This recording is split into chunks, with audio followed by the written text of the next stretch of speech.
கர்த்தருடைய பரிசுத்த நாமத்துக்கு ஸ்தோத்திரம். என்னையும் இந்த இடத்துல ஒரு சாட்சியாக நிறுத்துறதுக்கு தேவனுக்கு கோடான கோடி நன்றி.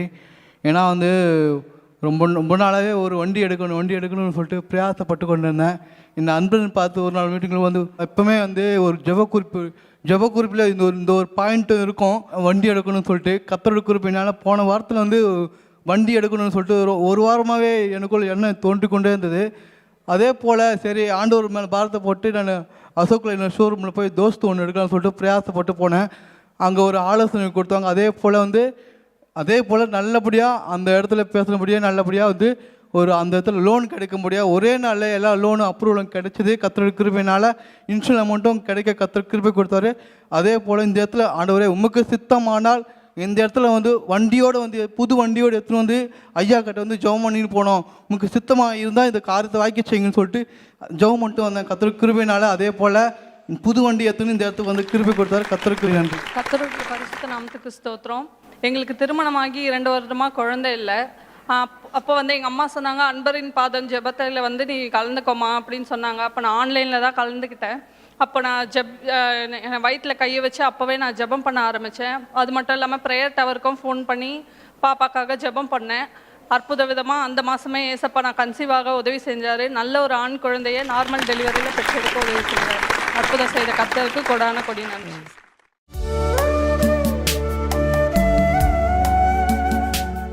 கிறிஸ்துவுக்குள் மிகவும் பிரியமான எனதர்மை சகோதர சகோதரிகளே, நம்மை சிருஷ்டித்தவரும் நம்மை உண்டாக்கினவரும் நம்மை ஒருபோதும் மறந்து போகாதவருமாகிய இயேசு கிறிஸ்துவினுடைய ஏற்ற நாமத்தினால உங்கள் எல்லாரையும் வாழ்த்தி ஆசீர்வதிக்கிறேன். அல்லேலூயா. எல்லாரும் சந்தோஷமாக இருக்கீங்களா? இந்த நாளிலும் ஆண்டவருடைய பாதப்படியில் அமர்ந்து, ஆண்டவரே என் பிள்ளைகளுக்கு என்ன வார்த்தை சொல்லி ஆசீர்வதிக்க விரும்புகிறேன். இன்றைக்கு உம்முடைய பிள்ளைகளுக்கு பரலோகத்திலிருந்து நீர் கொண்டு வந்திருக்கிற இறை செய்தியின் மன்னா என்ன? தேவ சமூகத்திலே ஜெபத்திலே தரித்திருந்த பொழுது கர்த்தருடைய ஆவியானவர் கொடுத்த வசனம் ஏசாயா தீர்க்கதரிசியின் புஸ்தகம் 41ஆம் அதிகாரம் 17வது வசனம் இப்படியாய் சொல்லுகிறது. வாசிக்கலாமா? சிறுமையும் எளிமையும் ஆனவர்கள் தண்ணீரை தேடி அது கிடைக்காமல் அவர்கள் நாவு தாகத்தால் வரலும் போது கர்த்தராகிய நான் அவர்களுக்கு செவி கொடுத்து இஸ்ரவேலின் தேவனாகிய நான் அவர்களை கைவிடாதிருப்பேன்.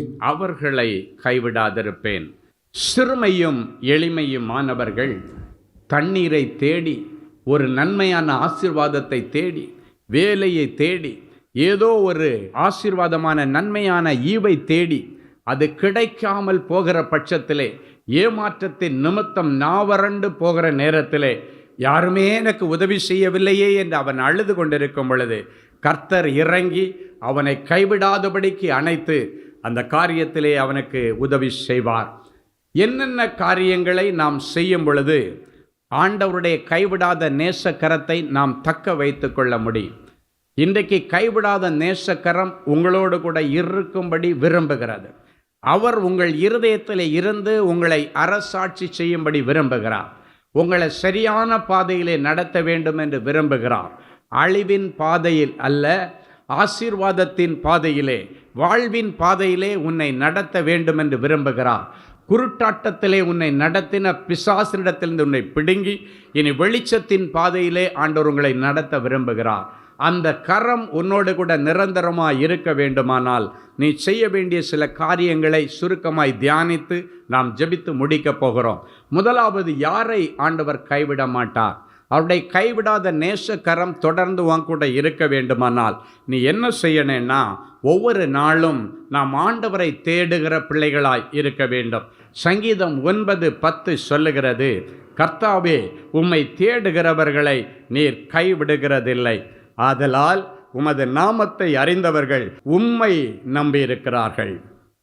கர்த்தாவே உம்மை தேடுகிறவர்களை நீர் கைவிடுகிறதில்லை. ஆண்டவரே என்னை கைவிடாதீங்கன்னு நீங்கள் கேட்கலாம், கூப்பிடலாம், எல்லாம் சரி.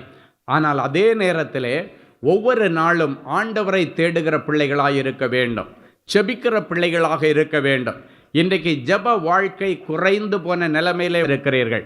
ஆரம்ப நாட்களில் 1 மணி நேரம் 2 மணி நேரம் ஜெபித்த பிள்ளைகள் இப்பொழுது 2 நிமிஷம் கூட உங்களுக்கு ஜெபிக்க முடியவில்லை.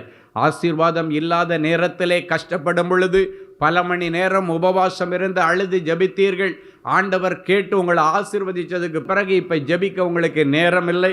அந்த ஆசீர்வாதம் உங்களுக்கு முதன்மையாய் விட்டது. ஆசீர்வாதத்தை கொடுத்த ஆண்டவர் பின்னிலையில் நிறுத்தப்பட்டு விட்டார்.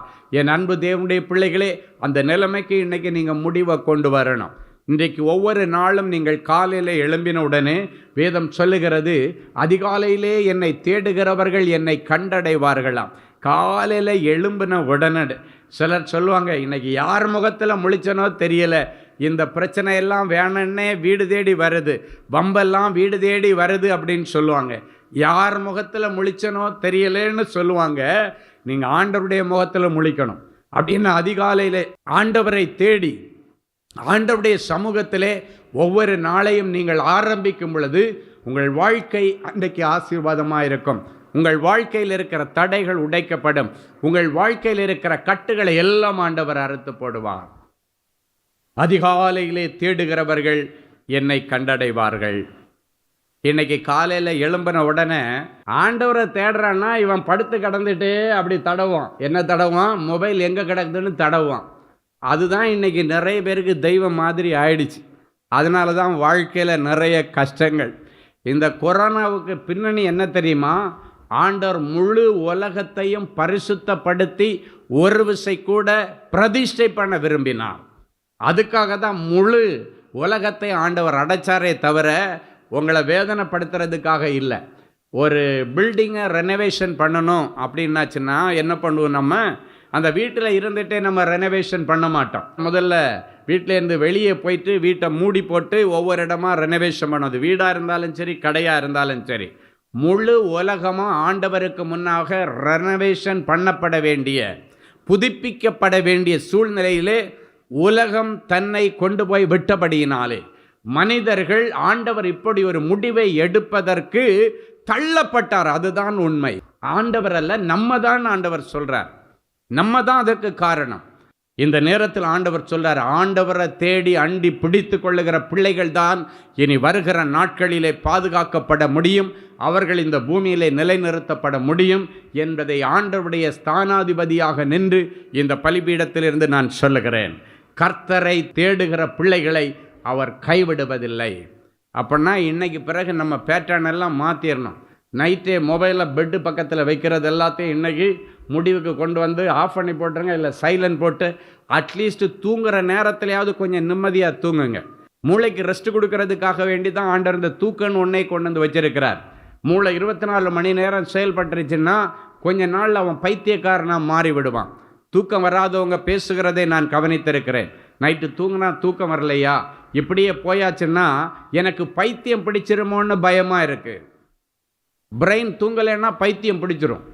அதுக்காக தான் ஆண்டவர் இந்த தூக்கம் என்கிற ஒரு கான்செப்ட் அழகாக வச்சிருக்கிறார். அதுக்கு ரெஸ்ட் கொடுக்கணும். அடுத்த நாள் காலையிலேருந்து அது செயல்படணுன்னாச்சுன்னா அதுக்கு ராத்திரி ரெஸ்ட் கொடுக்கணும். ராத்திரியும் அதுக்கு ரெஸ்ட் கொடுக்கறதில்ல, அதை ஓவர் ஸ்ட்ரெயின் பண்ணி காலையில் பார்த்தாச்சுன்னா கண்ணெல்லாம் வெளியே வந்து ஒரு சைஸாக உட்கார்ந்துருப்பான். அவன் வேலை செய்கிற இடத்துல கிரியேட்டிவாக யோசித்து வேலை செய்ய முடியாது. நல்லபடியாக அவனுடைய பிரெயின் அதில் ஒர்க் ஆகாது. ஏன்னா நைட்டெல்லாம் வந்து அவன் தூங்கலை. நைட்டு தூங்கி இருந்தாச்சுன்னா தானே அவன் ஆக்கப்பூர்வமாக எதையாவது செய்ய முடியும். எனவே இன்றைக்கு காலையில் எழும்பின உடனே ஆண்டவரை தேடுகிற பழக்கத்தை தேவனுடைய பிள்ளைகள் வைத்து கொள்ள வேண்டும். எசேக்கியா ராஜாவை குறித்து அவனுடைய சக்சஸை குறித்து வேதத்தில் வாசித்து பார்த்தீங்கன்னா அழகாக சொல்லப்பட்டிருக்கிறது. இந்த வசனத்தை நன்றாக கவனிங்கள். எசேக்கியா ராஜா ஆண்டவரை விட்டு பின் வாங்காமல் ஆண்டவரை சார்ந்து அவருடைய கற்பனைகளின்படி வாழ்ந்தபடியினால் அவன் போகிற இடத்திலெல்லாம் ஆண்டவர் அவனோடு இருந்து அவனை பாதுகாத்து அவன் கையிட்டு செய்கிற எல்லா காரியத்தையும் அவனுக்கு அனுகூலமாக்கி கொடுத்தாராம். அந்த அனுகூலம் என்கிற தமிழ் வேதாகமத்தின் வார்த்தைக்கு ஆங்கில வேதாகமத்தை பார்த்தீங்கன்னா சக்சஸ் என்று போடப்பட்டிருக்கிறது. அவன் போகிற இடத்துல எல்லாம் அவனுக்கு சக்சஸ் ஆனதுக்கு காரணம் என்னன்னா அவன் பின்மாற்றத்திற்கு போகவில்லை, ஆண்டவரை விட்டு பின் வாங்காமல். No back sliding. ஆண்டவரை சார்ந்து நடந்தானா. அதிகாலையில் நீங்கள் எழும்பி ஆண்டவருடைய சமூகத்தில் வந்து, ஆண்டவரே நான் உம்மை சார்ந்து வாழ ஆசைப்படுகிறேன், நான் எங்கே போனாலும் நீர் என் கூட வாங்கன்னு சொல்லி நீங்கள் கூட்டுட்டு போய் பாருங்க, ஆண்டவர் ஒரு அற்புதத்தை செய்வார். ஹல்லேலூயா. வேதத்திலே அன்னாள் என்கிற பெண்மணியை குறித்து நீங்கள் வாசித்திருக்கிறீர்கள். அவருடைய வாழ்க்கையிலே ஒரு ஏமாற்றம். பல வருஷமாக அவளுக்கு குழந்தை பாக்கியம் இல்லை. எல்லாரும் அவளுடைய இருதயத்தை சுக்கு நூறாக போட்டு உடைத்து போட்ட சூழ்நிலை. குறிப்பாக அவருடைய சகோதரியாகிய பெனின்னாள் இவளை மனமடிவடையும்படி பேசுவாளாம். அப்படின்னா மனசு வேதனைப்படும்படி குத்தி குத்தி பேசுவாங்களாம்.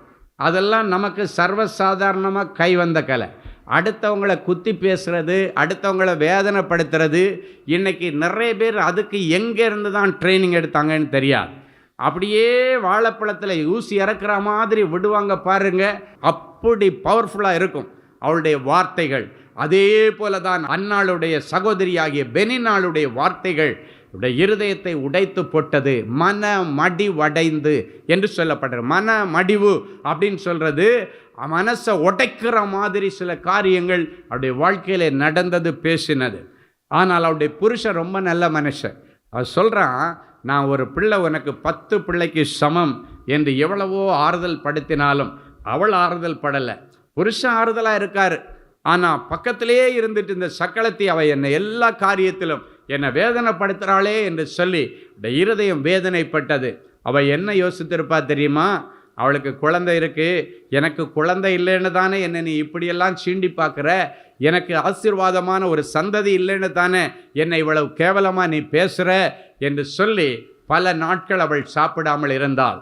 ஒருவேளை ஏதோ ஒரு ஆசீர்வாதம் கிடைக்காததினாலே, பெண்டிங்கில் இருக்கிறதுனால நீங்களும் பல நாட்களாக சாப்பிடாமல் அழுது கொண்டு இன்றைக்கு இருக்கலாம், வேதனையோடு இருக்கலாம். அன்னாளுடைய நிலைமையில நீ இருக்கலாம். நான் ரொம்ப வருஷம் அதுக்காக பிரயாசப்பட்டேன், நான் மனசு கஷ்டத்தோடு இருக்கிறேன், ஆனால் உலகத்தாருக்கு அது கூட தெரியாம அதை விட வேதனைப்படுத்துகிறாங்களே என் இருதயத்தை என்று சொல்லி மனவேதனையோடு இருக்கலாம். அன்றைக்கு அன்னாள் ஒரு நாள் ஒரு தீர்மானம் எடுத்தாள், இதுக்கெல்லாம் முடிவு கட்டுகிறது ஆண்டவர் ஒருவராகத்தான் இருக்க முடியும், என்னுடைய இந்த அவமானத்தை அவர் ஒருவர் தான் மாற்ற முடியும், எனவே நான் நேரடியாக ஆண்டவரிடத்திலே போகிறேன். அவள் ஒரு செல்வ சீமாட்டியாக இருந்தாள். அவளுக்கு எவ்வளவு ட்ரீட்மெண்ட் அவங்க புருஷன் பார்த்துருப்பாருன்னு நீங்கள் யோசித்து பாருங்க. எல்லாவற்றையும் வேதத்திலே நாம் வாசிக்க முடியாது, கொடுக்கவும் முடியாது, உலகம் கொள்ளாது. ஆனால் அந்த காரியங்களை நீங்கள் வாசித்து தியானிக்கும் பொழுது அவர்கள் நிறைய முயற்சி எடுத்திருக்கணும். அதெல்லாம் ஃபெயிலியர் ஆகி மருத்துவர்களால் அவர் கைவிடப்பட்ட நிலைமையில தான் இருந்திருக்கணும். கடைசியாக ஒரு நாள் ஒரு தீர்மானம் எடுத்தாள், நான் இன்றைக்கு கர்த்தருடைய தேவாலயத்திலே ஆண்டவரை தேடி போகிறேன், கர்த்தரை தேடி போகிறேன், அவருடைய மனதில் இருக்கிற எல்லா கஷ்டத்தையும் அவருடைய பாதப்படியில் இறக்கி வைக்கிறேன்னு சொல்லி டிப்ரெஷனில் தான் அவள் வந்தா. நம்ம பாஷையில் சொன்னால் அது எப்படி பிரதர் சொல்கிறீங்கன்னு கேட்டிங்கன்னா, வேதத்தில் உள்ள வசனங்களே அடுத்து ஒன்றொன்றாக நான் சொல்கிறேன். அந்த டிப்ரெஷன் எதனால் வந்துச்சு? அவளுக்கு ஆசீர்வாதமான ஒரு பிள்ளை இல்லை, எல்லாரும் இவளை அடிமைத்தனமாக கீழ்த்தரமாக பேசி கொண்டிருக்கிறார்கள்.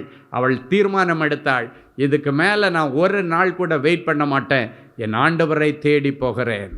நேரடியாக தேவாலயத்திலே வந்து விழுந்தாள். வந்து அமர்ந்து அவள் என்ன செய்கிறான்னு அவளுக்கே தெரியலை. அவருடைய உதடுகள் மாத்திரம் அசைந்ததாம், வார்த்தைகள் வெளியே வரவில்லை என்று சொல்லப்பட்டிருக்கிறது.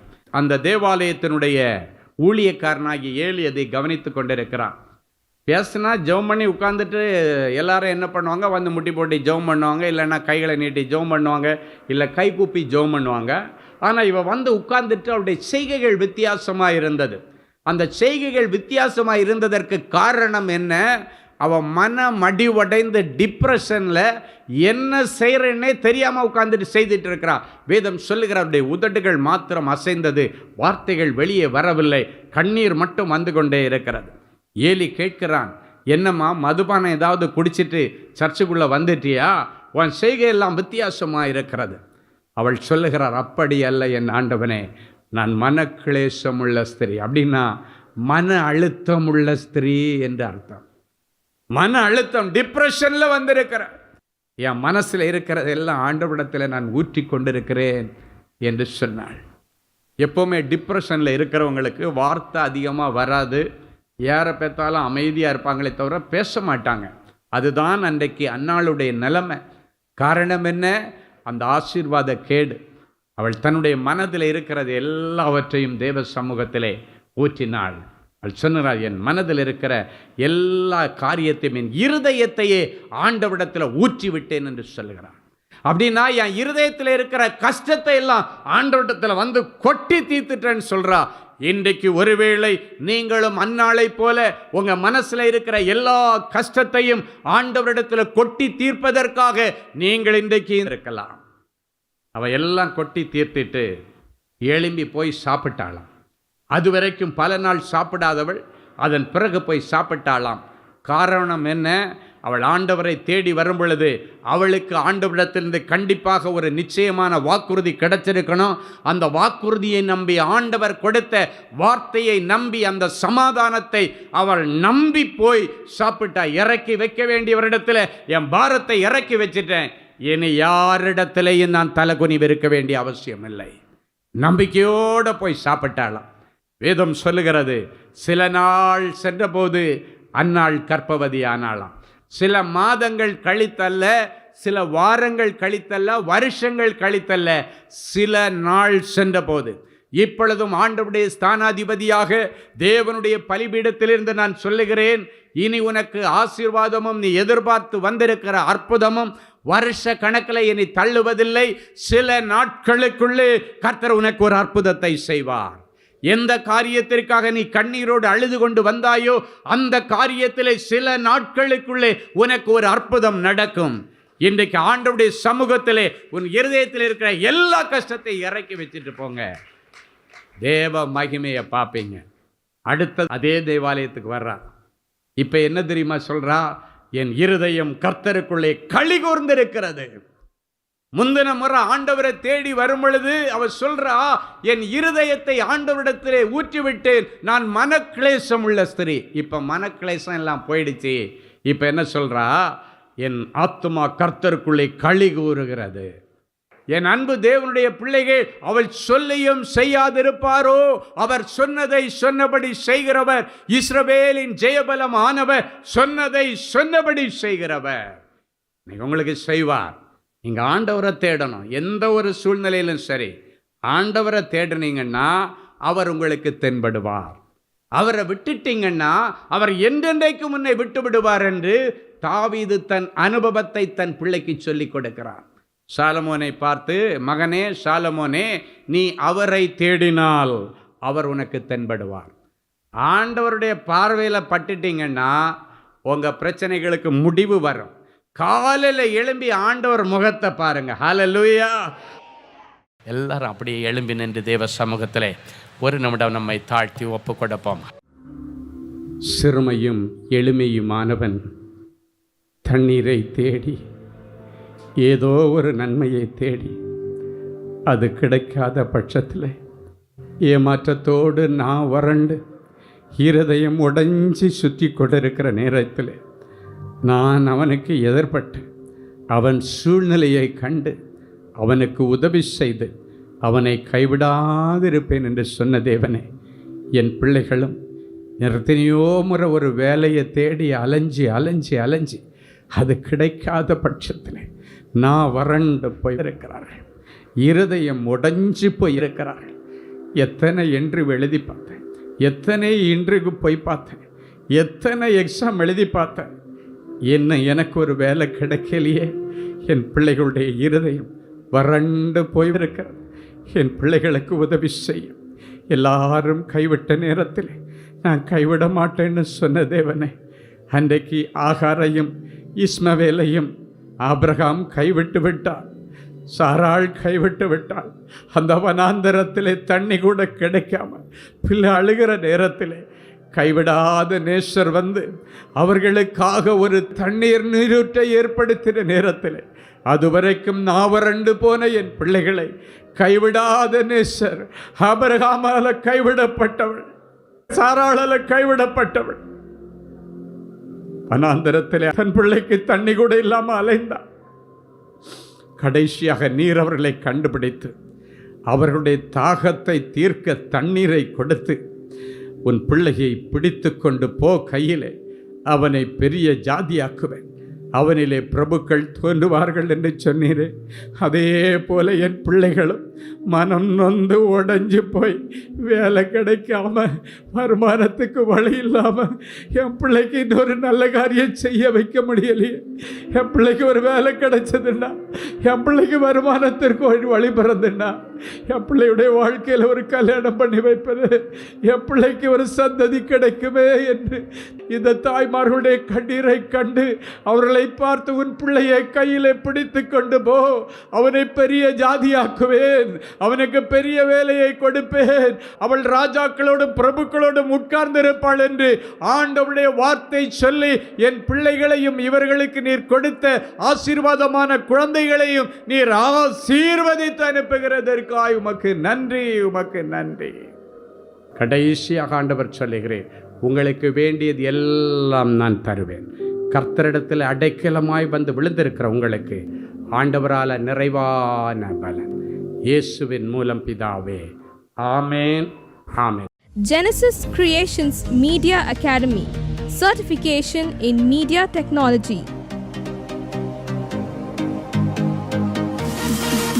Our course includes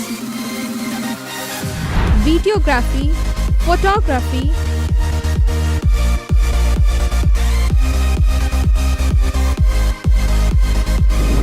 live video mixing,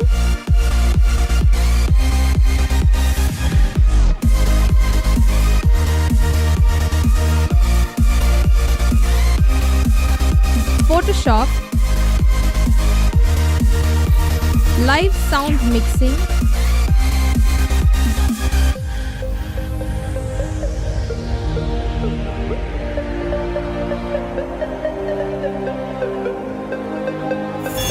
drone cinematography,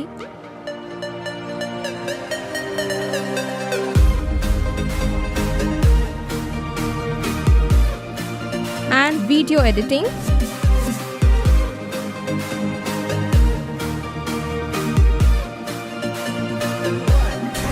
Praise the Lord. I welcome you all on behalf of Genesis Creations Media Academy. இந்த கோர்ஸ் நாங்கள் ஸ்டார்ட் பண்ணதுக்கான மெயின் ரீசன்ஸ் பார்த்தீங்கன்னா 3 பெனிஃபிட்ஸ் இருக்குங்க. ஃபர்ஸ்ட் பெனிஃபிட் பார்த்தீங்கன்னா, இந்த கோர்ஸ் வந்து ஜஸ்ட் 3 months கோர்ஸ் தான். நீங்கள் 3 months இந்த கோர்ஸை நீங்கள் படித்து முடிச்சிடலாம். செகண்ட் பெனிஃபிட் பார்த்தீங்கன்னா, இது வந்து ரொம்ப காஸ்ட் எஃபெக்டிவ். ஸோ நீங்கள் ஈஸியாக அஃபோர்ட் பண்ணி இந்த கோர்ஸை நீங்கள் படித்து முடிக்கலாம். மூணாவது பார்த்தீங்கன்னா, இங்கே வந்து professional teaching with professional equipments கொடுக்குறோம். ஸோ நீங்கள் ஃப்யூச்சரில் எங்கேயாவது போய் ஜாப் ஜாயின் பண்ணாலும் சரி, இல்லை நீங்கள் வந்து பிஸ்னஸே ஆரம்பித்தாலும் சரி, அந்த ப்ரொஃபஷனல் எக்யூப்மெண்ட்ஸை ஹேண்டில் பண்ணுறதுக்கான ப்ரொஃபஷனல் ட்ரைனிங் நாங்களே உங்களுக்கு கொடுத்துருவோம். ஸோ நீங்கள் கோர்ஸ் முடிச்சுட்டு வெளியே போகும்போது உங்களுக்கு ஜாப் கைடன்ஸ் அண்ட் இன்டர்ன்ஷிப் நாங்களே கொடுத்துருவாங்க. ஸோ இதுக்கும் மேலே உங்களுக்கு ஏதாவது டீட்டெயில்ஸ் வேணும்னா நீங்கள் ஸ்டாஃபை காண்டாக்ட் பண்ணலாம், உங்களுக்கு எல்லா டீட்டெயில்ஸும் கொடுப்பாங்க. வாங்க நம்ம கிளாஸ் ரூமில் சந்திக்கலாம். Thank you. For further details, contact 7824850999 or visit our website at www.genesiscreations.in.